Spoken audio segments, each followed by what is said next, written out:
नमस्कार, स्वागत है आप सभी दर्शकों का लोकस्वर पर। मैं हूं आपके साथ दिलीप जगवानी।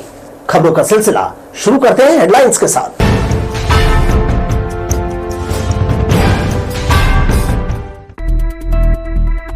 छत्तीसगढ़ में भी हुए वोट चोरी, कांग्रेस अध्यक्ष बैज ने कहा परीक्षण से करेंगे खुलासा। कर्मचारी के साथ कथित दुर्व्यवहार के विरोध में प्रदर्शन, मंत्री केदार कश्यप को लेकर राजनीति गरमाई। टूटते रिश्ते, बिखरते परिवारों को जोड़ने की आस, फैमिली कोर्ट के मामले लोक अदालत में रखे जाएंगे। और पीढ़ियों से चली आ रही हरि कीर्तन की अनोखी परंपरा गणेश उत्सव पर सावताल में गूंजते हैं झांझ मजीदे। खबरें देख लेते हैं विस्तार से। छत्तीसगढ़ में वोट चोरी का पता लगाने कांग्रेस के जिला अध्यक्षों को निर्देश दिया गया है। बिलासपुर में आयोजित प्रेस वार्ता को संबोधित कर रहे प्रदेश अध्यक्ष दीपक बैज ने दावा किया कि उनके पास इस बात के सबूत हैं जिसका परीक्षण किया जाना बाकी है। वोट चोर गद्दी छोड़ अभियान को लेकर सभा की तैयारियों के बीच वे यहां पहुंचे थे। कांग्रेस भवन में पत्रकारों से चर्चा करते हुए कांग्रेस के प्रदेश अध्यक्ष दीपक बैज ने कहा वे आधारहीन बातें नहीं कर रहे। छत्तीसगढ़ में भी वोट चोरी हुए हैं।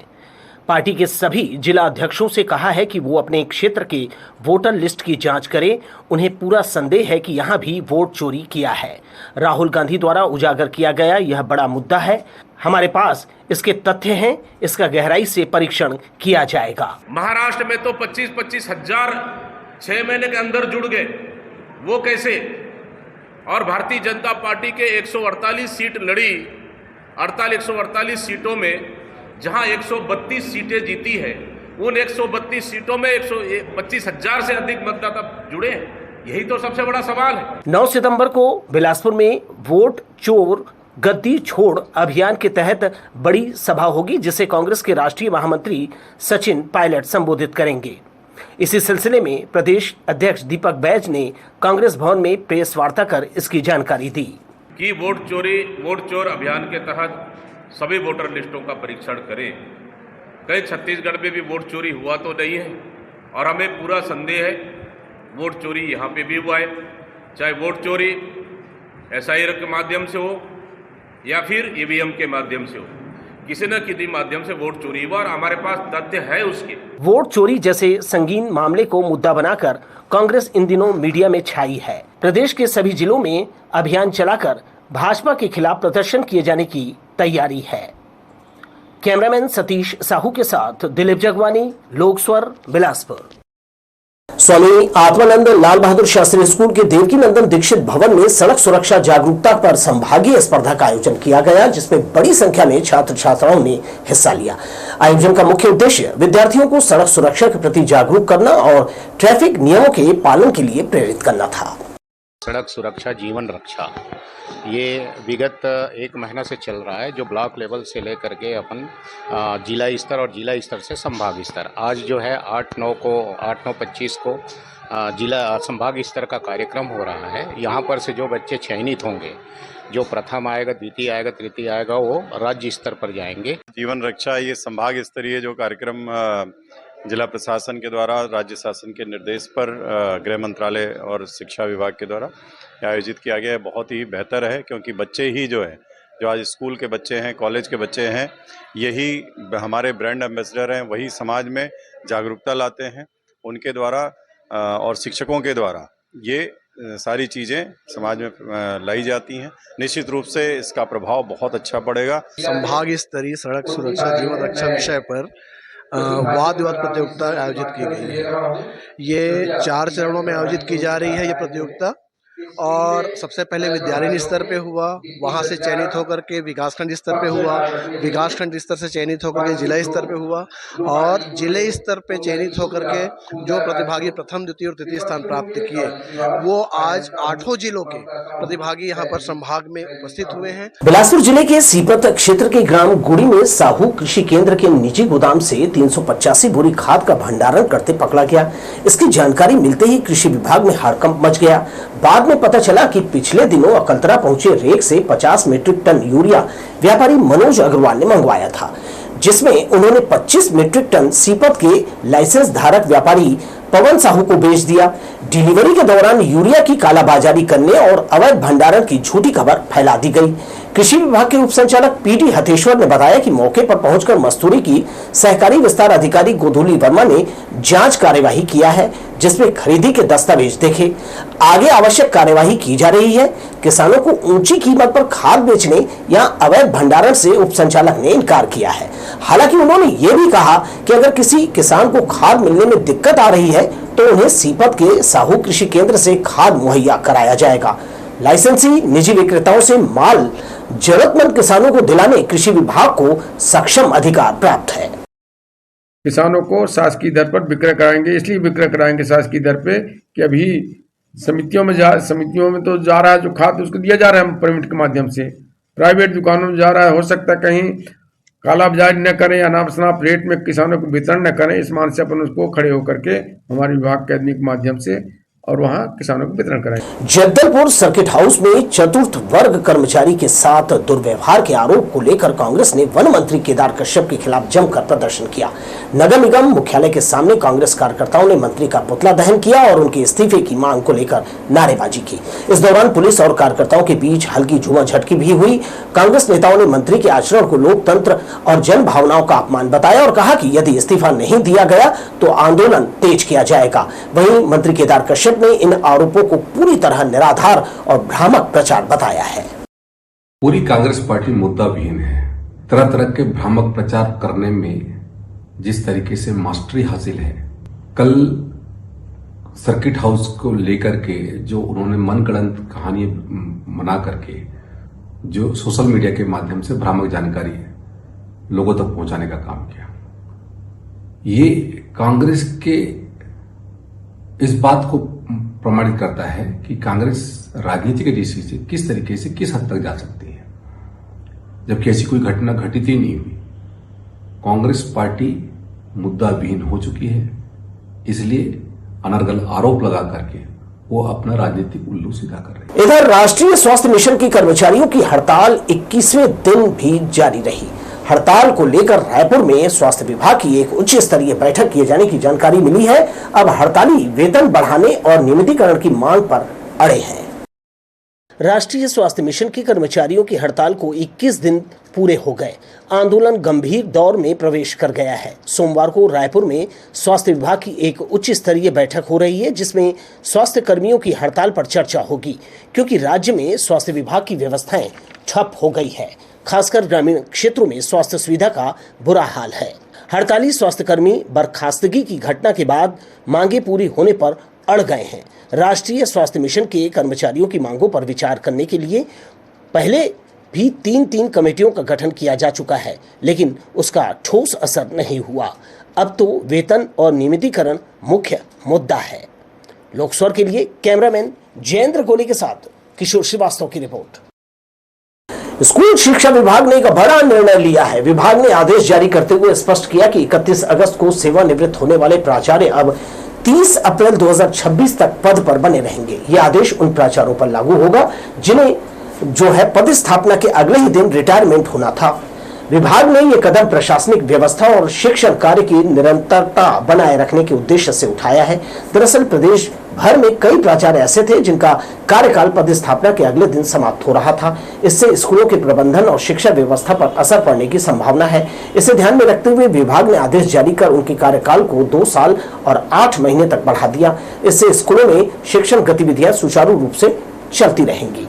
पति पत्नी और परिजनों का बढ़ता विवाद 13 सितंबर को आयोजित लोक अदालत में सुलझने के आसार हैं। ऐसे दुखी पीड़ित परिजन रोजाना न्याय की उम्मीद में परिवार न्यायालय आते हैं। इन्हें काउंसलर और वकीलों से काफी उम्मीदें हैं। पारिवारिक विवाद में पूरा परिवार प्रभावित होता है। परिजनों का किसी कारणों से अलग हो जाना दिल को तोड़ कर रख देता है। पति पत्नी और बच्चों की कस्टडी को लेकर रोजाना सैकड़ों लोग कुटुंब न्यायालय में आते हैं। गुजारा भत्ता, तलाक, सुलह, नदी के 2 किनारों को मिलाने सरीखा दुष्कर काम है। मामलों के जानकार वकील और काउंसलर परिवारों को जोड़ने में लगे हुए हैं। इन्हें 13 सितंबर को न्यायालय में आयोजित किए जाने वाले नेशनल लोक अदालत से काफी उम्मीदें हैं। 13 तारीख को क्या है कि राज्य विधिक सेवा प्राधिकरण के तहत इसमें 13 तारीख को पूरे भारत भर में लोक अदालत लगाया गया है। इसमें हमारे कुटुंब न्यायालय में, बिलासपुर कुटुंब न्यायालय में 3 कोर्ट है। यहाँ कम से कम 450 केस कुटुंब न्यायालय में लोक अदालत में रखा गया है। इसमें सभी प्रकार के प्रकरण जिसमें परिवार की पुनर्स्थापना हो जाए, ऐसे सभी प्रकरण को ये किए जाते हैं, जिसमें 144 का है, सेक्शन 9 का है, तलाक का है, बच्चों की कस्टडी का है, और जो सभी प्रकार के जिसमें परिवार में पुनर्मिलन की संभावना की स्थिति के देखते हुए सभी केस को लोक अदालत में रख देते हैं और इसमें उनको सफलता भी मिलती है। परिजनों में सुलह की उम्मीद में आम जन अदालतों के चक्कर काट रहे हैं। वे कुटुंब न्यायालय में न्याय की उम्मीद से आते हैं। यहाँ पारिवारिक मामलों को सुलझाने के 3 कोर्ट हैं। इसके बाद भी मामले बढ़ते ही जा रहे हैं। लोकस्वर के लिए कैमरामैन जयेंद्र गोले के साथ किशोर श्रीवास्तव की रिपोर्ट। बिलासपुर में क्षत्रिय राठौर समाज का जिला कार्यकारिणी चुनाव ऊर्जा पार्क स्थित सामाजिक भवन में संपन्न हुआ। पूरी प्रक्रिया निर्विरोध रही और नए पदाधिकारियों का चयन सर्वसम्मति से किया गया। जिलाध्यक्ष हरिशंकर राठौर चुने गए, जबकि उपाध्यक्ष नवनीत सिंह राठौर और सचिव विवेक सिंह राठौर बने। ग्रामीण कार्यकारिणी में धनंजय सिंह राठौर को अध्यक्ष की जिम्मेदारी सौंपी गई। इसके साथ ही महिला प्रकोष्ठ की कमान षष्ठी राठौर और युवा प्रकोष्ठ का नेतृत्व नीरज राठौर करेंगे। बैठक में समाज सुधारों पर महत्वपूर्ण निर्णय लिए गए। दहेज प्रथा, प्री वेडिंग शूट और मृत्यु भोज जैसी परंपराओं पर पूरी तरह प्रतिबंध लगाने का प्रस्ताव पारित किया गया। साथ ही समाज की जो जनगणना और युवाओं को मुख्य धारा से जोड़ने पर भी सहमति बनी। समाज वालों ने नव निर्वाचित पदाधिकारियों का स्वागत किया और एकजुट होकर प्रगति की राह पर आगे बढ़ने का संकल्प लिया। रायपुर जिले के आरंग विकासखंड में गंगरेल बांध की मुख्य नहर सिंचाई विभाग की लापरवाही से संकट में है। रीवा कुकरा गांव के बीच नहर का बांध करीब 15 फीट चौड़ाई में फट गया, जिससे तेजी से पानी बह रहा है और दरार लगातार बढ़ रही है। किसानों का कहना है कि अगर नहर पूरी तरह टूट गई तो खेतों में खड़ी धान की फसल चौपट हो जाएगी और साल भर की मेहनत बर्बाद हो जाएगी। स्थानीय ग्रामीण बबूल और छीन के पेड़ों के सहारे पानी के बहाव को रोकने की कोशिश कर रहे हैं। किसान सिंचाई विभाग से तत्काल मरम्मत की मांग कर रहे हैं ताकि फसल जो है और इससे होने वाला नुकसान रोका जा सके। आधुनिक और डीजे के दौर में भी छत्तीसगढ़ की संस्कृति और आस्था की जड़ें कितनी गहरी है, इसका प्रमाण बिलासपुर जिले का सामाताल गांव है। यहां गणेश चतुर्थी पर पूरे 11 दिनों तक हरि कीर्तन का भव्य आयोजन किया जाता है। गांव वाले 12 से 48 घंटे तक लगातार ढोलक, झांझ और मंजीरे की धुन पर भक्ति गीत गाते हैं। इसमें दूर दराज से आए नर्तक दल भी शामिल होते हैं। गणेश चतुर्थी के पावन अवसर से लेकर गणेश भगवान के विसर्जन तक बिलासपुर जिले के चकरभाटा के पास स्थित सामाताल गांव में हर साल हरि कीर्तन का आयोजन किया जाता है। यह परंपरा कई पीढ़ियों से निरंतर जारी है।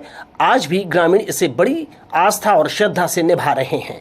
सत्य का कार्यक्रम पिछले 7 वर्षों से हम लोग लगातार कर रहे हैं। इसमें पूरा गांव वाले का भागीदारी रहता है। इसमें हम लोग भंडारा कार्यक्रम भी रखते हैं और ये 24 घंटे का कार्यक्रम रहता है राम सत्य का। इसमें आसपास के लोग और दूर दराज से भी लोग आते हैं। इस हरि कीर्तन की विशेषता यह है कि इसे 12 से 24 घंटे और 48 घंटे तक लगातार आयोजित किया जाता है। इसमें आसपास के गांवों से नर्तक दल पहुंचते हैं और भक्ति गीतों, नृत्य प्रस्तुतियों से माहौल को भक्तिमय बना देते हैं। विजेता टोली को पुरस्कार और सभी टीमों को प्रोत्साहन राशि प्रदान की जाती है। हमारे यहाँ 24 घंटे का श्री राम नाम कीर्तन, जिसको हरि कीर्तन का भी नाम दिया जाता है, बहुत ही बढ़िया से इस कार्यक्रम का आयोजन किया गया था, जिसमें हमारे आसपास के जितने भी गांव थे अपने वाद्य यंत्रों, ढोलक, मंजीरे के साथ यहाँ पर आए और बहुत ही अपनी कला की प्रस्तुति दिया, जिसमें हमारे ग्रामवासियों ने बहुत उसका आनंद लिया। और हमारे यहाँ सभी जितने भी ग्राम से आए हुए वाद्य यंत्र वाले, ढोलक, मंजीरे का जो गान बजाने वाले थे, उनका भोजन का व्यवस्था किया गया। गांव की आयोजन समिति द्वारा सभी प्रतिभागियों के लिए भोजन, पानी और रुकने की व्यवस्था की जाती है।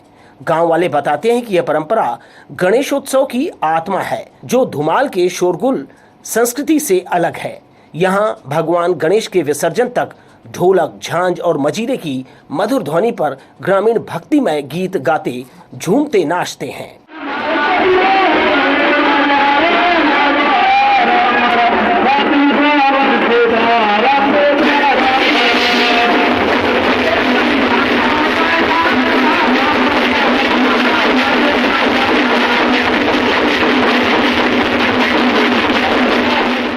इसके साथ ही बप्पा को विदा करते हैं। यह परंपरा न केवल गांव की सांस्कृतिक धरोहर है, बल्कि आने वाली पीढ़ियों को भी आस्था और संगीत से जोड़ने का जीवंत उदाहरण है।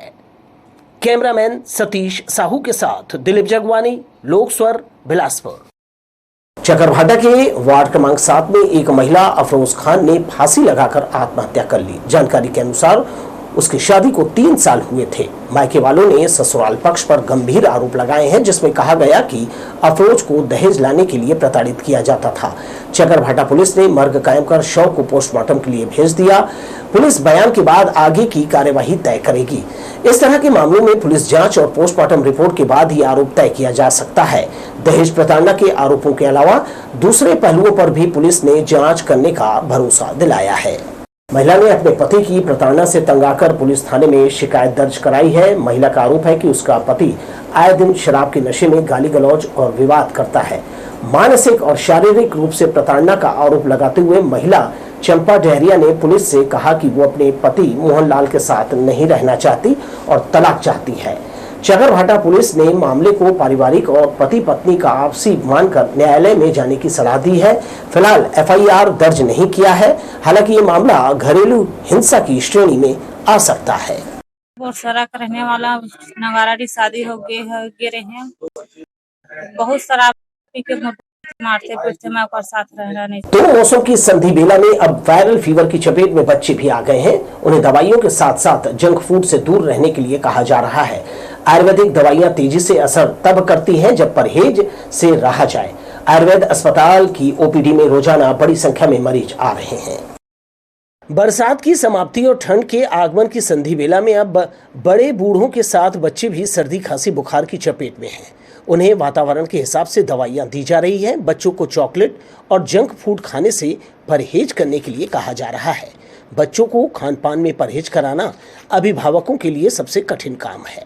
खांसी बुखार इस समय सीजन अच्छा है तो उसके आ रहे हैं और यहाँ दवाई है जो भी अपने पास मेडिसिन है दे रहे हैं। और सबसे बड़ी बात अभी अभिभावक लोगों का फेथ है अच्छा उनका जो है वो है तो मतलब लोग यकीन करते हैं आयुर्वेद पे तो यहाँ आते हैं। कोरोना काल की त्रासदी के बाद आम जन आयुर्वेद उपचार की ओर आकर्षित हुए हैं, लेकिन इन दवाइयों का असर देर से होता है। लेकिन इसका अंग्रेजी दवाइयों की तरह कोई साइड इफेक्ट नहीं है। लोकस्वर के लिए कैमरामैन जयेंद्र गोले के साथ किशोर श्रीवास्तव की रिपोर्ट। बस्तर संभाग में हाल की भारी बारिश और बाढ़ में जनजीवन बुरी तरह प्रभावित हुआ। मकान ढह गए, जरूरी सामान बह गया और लोगों के सामने संकट की स्थिति खड़ी हो गई। ऐसे में भारतीय किसान यूनियन छत्तीसगढ़ ने राहत का हाथ बढ़ाया। संगठन ने दंतेवाड़ा कलेक्टर कुणाल दूधावत और SDM मूलचंद चोपड़ा को महिलाओं और बच्चों की जरूरतों को ध्यान में रखते हुए कपड़े, कंबल, चादरें, बेडशीट, बच्चों के कपड़े और खाने पीने की चीजें जैसी अन्य राहत सामग्री सौंपी। इस मौके पर संगठन के प्रदेश प्रभारी नवीन क्रांति अध्यक्ष संजय पंत, उपाध्यक्ष कृष्णा नरवाल और अन्य पदाधिकारी मौजूद रहे। बैठक में यूनियन ने कहा कि प्राकृतिक आपदा की इस घड़ी में संगठन हमेशा किसानों और आम जनता के साथ खड़ा रहेगा। बाढ़ प्रभावितों को राहत सामग्री मिलने से बड़ी सहूलियत मिली है। मुगली नाका इलाके में एक जर्जर पेड़ लोगों के लिए खतरा बन गया था। स्थानीय लोगों की शिकायत के बाद आखिरकार नगर निगम ने पेड़ काट दिया। स्थानीय लोगों का कहना था कि पेड़ की हालत कई दिनों से नाजुक थी। यहाँ वाहन खड़े रहते हैं और लोग भी आते जाते हैं। ऐसे में अगर ये पेड़ अचानक गिर जाता तो बड़ा हादसा हो सकता था। लोगों ने बार बार नगर निगम से हटाने की मांग की, जिसके बाद सोमवार को टीम मौके पर पहुंची और पेड़ की कटाई कर दी गई। लोगों का कहना है कि निगम को ऐसे मामलों में समय पर कार्यवाही करनी चाहिए ताकि किसी अनहोनी से बचा जा सके।